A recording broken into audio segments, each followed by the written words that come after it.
médiatique pour s'expliquer sur quoi que ce soit, pour ne pas être hypocrite. Tout le monde ici présent a au courant de problèmes que moi, Grâce, j'ai eu dans ma vie. Ma problème nuance comme dans les réseaux sociaux. Alors pour être clair avec vous, j'ai eu de problèmes dans le mariage. C'est vrai que c'est bon, c'est mort, je suis plus mariée, je suis divorcée. J'ai eu de problèmes avec mon ex-mari. Vous avez vu, bon, mon abinonion soit. Tout ce qui s'est passé, j'ai été insultée, traitée, détournée. Vous m'avez traitée comme une Rwandaise, alors que je suis votre soeur congolaise. Déjà pour ça, je ne me plains pas. Moi, je n'ai pas de problème. Insultez-moi. Faites tout ce que vous voulez. Il n'y a pas de souci. Dans les karatés, pour s'expliquer sur des choses. Mbote balandi sur les conseils du soir. Mbote balandi sur la Perpétuité TV. Leo tokosala analyse ya makambo ezoleka na réseaux sociaux. Nde bouti koyoka ne bandele ya video na biso, ndeko na biso Grâce Temo azo ko se justifier par rapport ya makambo ezoleka. Grâce Temo na Jael Show na ba manike ezoyinda kuna. Parce que Grâce Temo nana boduka kote ke na groupe. Parce que bango nyonso bayaki na kombo Fali. Bango nyonso baye po Fali azobeta musique na poto. Bayaki ko soutenir artiste na bango Fali Ipupa. Alors le coup la bango se dépendre na Fali, c'était obligé que Grâce pe akota na kati ya groupe ya bango nyonso. Maintenant ba kocha Grâce Temo na kati ya groupe ya WhatsApp, Grâce Temo sepela kité.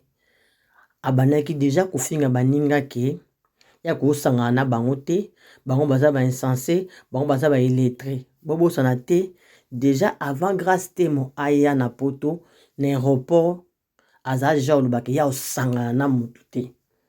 Ba video wana ezali o Grâce Temo za lobaki osanga na mutu te, akufanda pe na mutu te ya za madame. Alors moi je pensais que ça qui par rapport il y a ce qui s'était passé au tout baloba pona yenda bando lo babongo. Mais nzoka ezalaki par rapport ya ba Jael na ba Kisi Njora. Nde Grâce Temo za obwaka ke ya osanga na batu te. Preuve aneke so tani même na Facebook na ye apostaka groupe wa liboso te, apostaka ka bato baya na ye. Alors bandeko pe bayaki liboso o bazali kokumisa ke bozela groupe mibale zoya.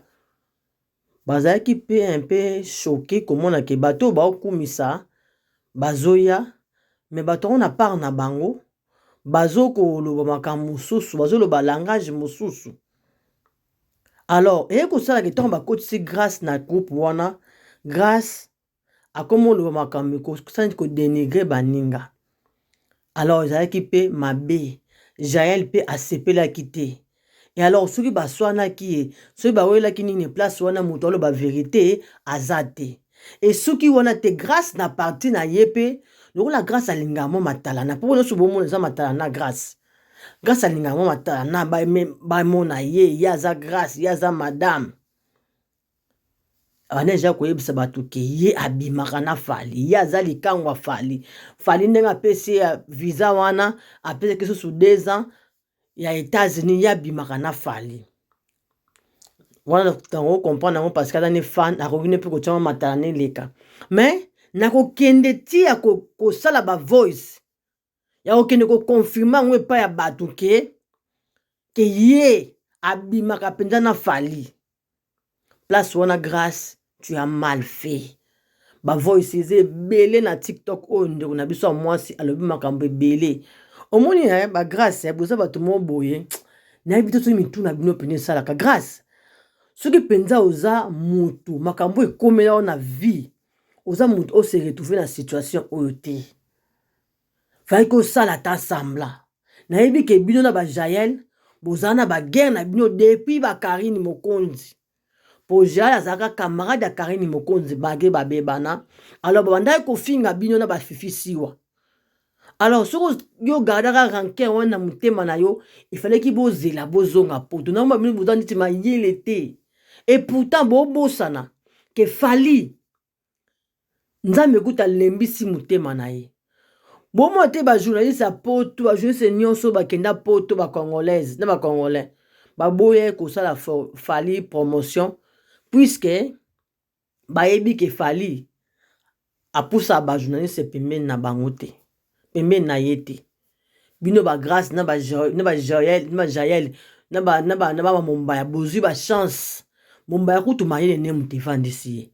Bozwi ba chance ba pebni ba visa. Bo comprendre te ke babilo ba conscience ba beti. Ba journaliste ba koni fuati ba koni ndunda we ya poto. Eza mutu moto sali Fally promotion. C'est parce que il fallait appeler ça un bon popé, à ça la promotion, il fallait pas tirer un capot, il fallait déjà na kala chrétien ba journaliste. Alors ba ki yé, ata ba journaliste ba lobeli yé ya saka Fally. Même mutu anembisi mutema, azibino amemi bino na poto bino bozo kumisa, bo futi lo côté. Il fallait ki bo silama, nde bino bozo ba mikolo. Fallait ki bo silama, bo vanda kimia. Bosi salika munta memi bino le quoi bosa ba 4 na bino ta borozonga ta boroya lisusu bandi osa ba guerre na bino yona Jaël le kozoye bozo wela eye banité siko yo to mono mabe poni parce que yo oketi ko solo na muntu o azana États-Unis place obi to zana États-Unis fi wona nana la perle bino ozama yete déjà boyebi ki ba enregistrer bino. Comment muto yozo mona somo muto pose ba question azolo beloko te yo soko lo beloko yeba ka soko enregistrer yo muto soko enregistrer yo zo yeba te mais tellement que bozo ba fille ya matalana bolingi matalana ozo yeba no te que muto soko enregistrer yo. Tu es parti trop loin grâce atanga chose avec nana nenga na ipsaka mobali nanga na mona Sophie ona pembe na ete.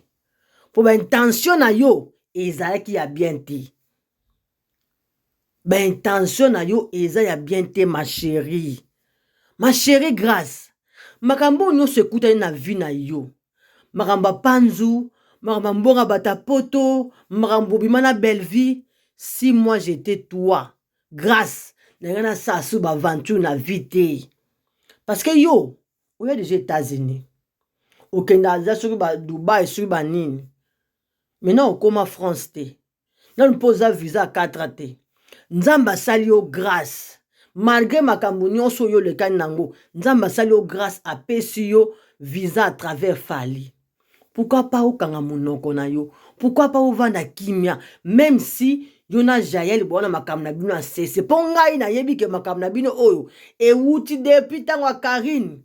Tango ba Karine ba bandai ko finga yo na ba Jaël.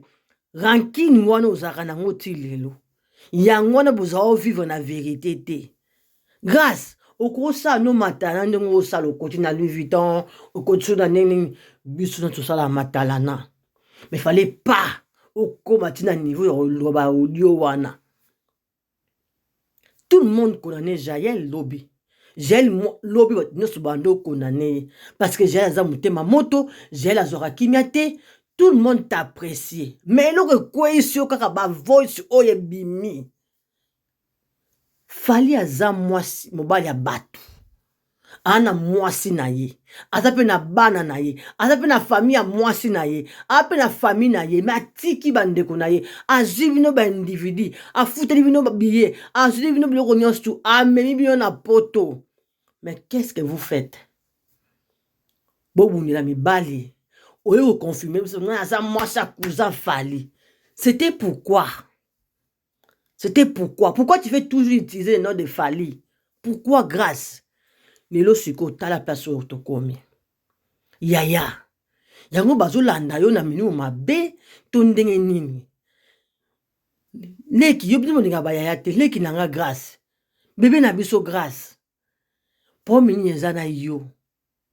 Tango kweyo nzamba sungi o telemi. Pourquoi on liko vanda kimia to ninkaka o continue kaka ko kweya. Lelo sikoyo mot d'ordre epesami. Fally déjà depuis lobby na Instagram na ye. Ba wario na ye banja ko déclarer que balongola yo na Jaël. Na manike. Problème ça tu wana boza mi tout passi. Fallait oser sage. Au kangamunoko, au silama. Mais, grâce, tu es allé trop loin. dire n'importe quoi. Voilà, ata eza montage, eza voix na yo. Ata usui fala bimana yo, po fala za mobali, c'est normal. Soka mona ki yo, tanto pe, kotona pa quelques sentiments. Sikoyo, esali nini? Boyo kandeni tango yo na TV ozoloba, na bimana mobali pe ya yo te, ya batu. Oyo betolo, alingana bimana mobali yo, bolinga, esalaka bino nde nini? Emataka bino nini? Boyo kaka nini tango bolobaka makambo ya nyonso to, boyo kaka nini? Lelo sikoyo place oyo balobi ke bakata yo balongola yo batia musika na yo peut-être ceux qui visa ya yo so pe bakokata ye so bako désactiver je ne sais pas. Mama mini moni ezolanda yo leki ibili bolinga ba mama te bébé grâce nina ngo ezolanda yo panzwa la nyoso kuna na nini oyo na nini na F victime bandeko nanga basi botika ba via matalana so nzamba sali yo grâce. Profiter na bénédiction grâce ozaki grâce na yo nzamba sali yo grâce.